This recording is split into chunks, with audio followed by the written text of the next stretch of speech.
Hello everyone, in this video I'm going to show you how to build character in Canva.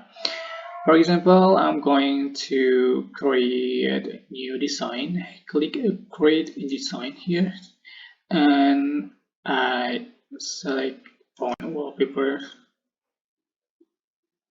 and then how to build character. Just click this apps option and then you can click or select character build. So you can adjust for height, face, body, skin tone, and hair color. For example, I'm going to select this one and then paste and then body.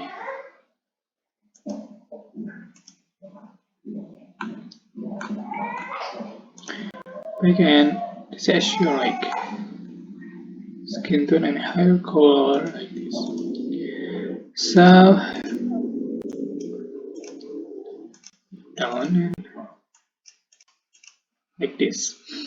Okay, that's how to make a character. Don't forget to click like, comment, share, and also subscribe. You can click thanks button for appreciate it.